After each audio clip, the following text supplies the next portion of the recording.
Watch this story in full. Subscribe, comment and like my channel, Green Mythology, for mythology and history. Gateway 2, the captivating worlds of ancient myth. Now watch the story in full please. In the sun-baked lands of ancient Lycia, where jagged peaks clawed at the azure sky and olive groves clung to rocky slopes, whispers of a monstrous terror slithered through every village. Not just any monster, but the Chimera, a creature born of nightmares and divine wrath.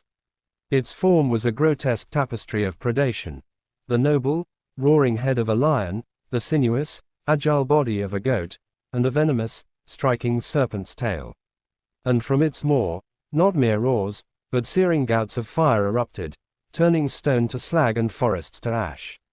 The Chimera was said to be the offspring of Typhon and Echidna, two of the most fearsome beings in Greek mythology, and its mere existence was a blight upon the land.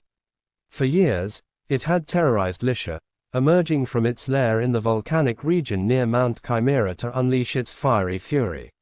Farmers watched in horror as their crops turned to cinders, shepherds mourned their incinerated flocks, and families huddled in fear as the night sky glowed with the monster's destructive rampages.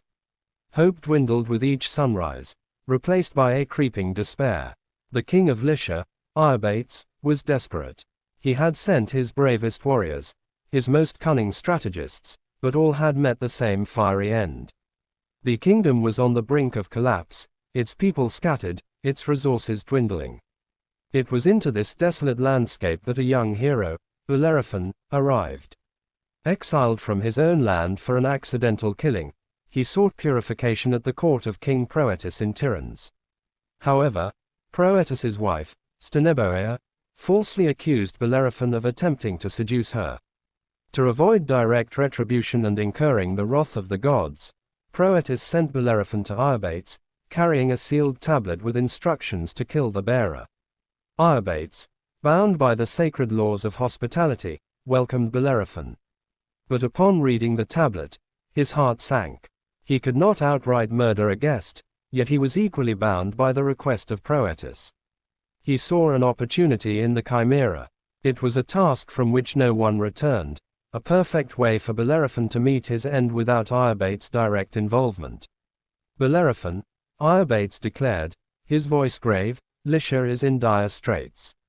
A great beast, the Chimera, devastates our lands.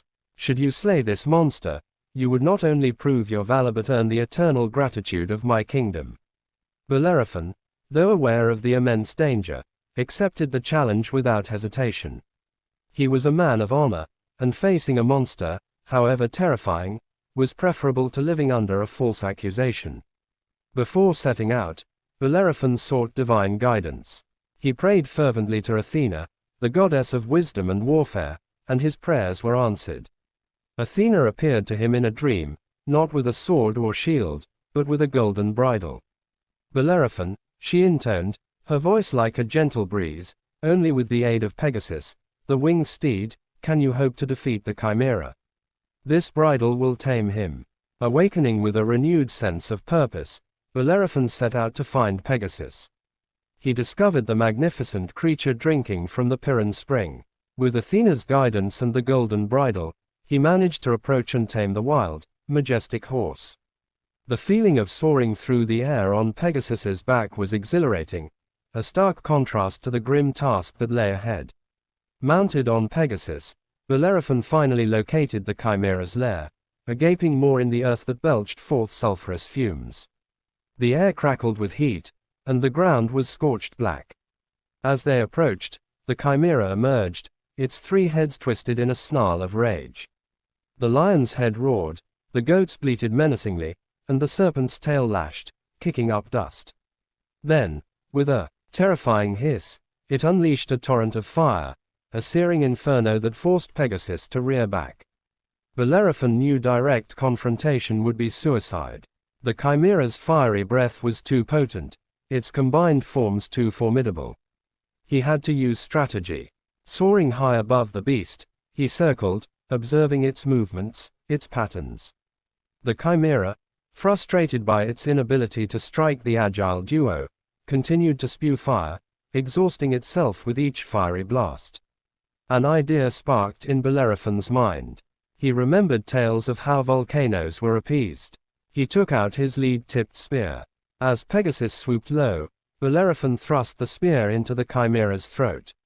The lead, melted by the creature's own internal fire, seeped into its lungs, solidifying and suffocating the beast from within. The Chimera thrashed, its roars turning into gurgles, its fiery breath sputtering into smoke. Finally, with a convulsive shudder, it collapsed, its monstrous body still and silent. A profound quiet descended upon the scorched land, broken only by the triumphant whinny of Pegasus. Bellerophon returned to King Iobates, the head of the Chimera, no longer breathing fire, but a gruesome trophy, proof of his impossible feat. Iobates, stunned and humbled by Bellerophon's success, realized he had misjudged the hero. Instead of fulfilling Proetus's request, he offered Bellerophon his daughter in marriage and half of his kingdom. Bellerophon accepted, and for a time, he lived a life of peace and prosperity, celebrated as the hero who rid Lycia of its greatest terror. Yet, hubris, like the Chimera's fire, can consume even the greatest heroes. In his later years, puffed up with pride by his achievements, Bellerophon attempted to fly Pegasus to Mount Olympus, hoping to join the gods. Zeus, angered by his audacity, sent a gadfly to sting Pegasus, dismounting Bellerophon. He fell back to earth, crippled and blinded, spending the rest of his days wandering alone, a stark reminder that even divine favor can be fleeting when mortal ambition overreaches. But the legend of the Chimera and the hero who vanquished it lived on, a cautionary tale woven into the fabric of Lycian myth, whispered from generation to generation, reminding him of the power of courage, cunning, and the dangers of unchecked pride.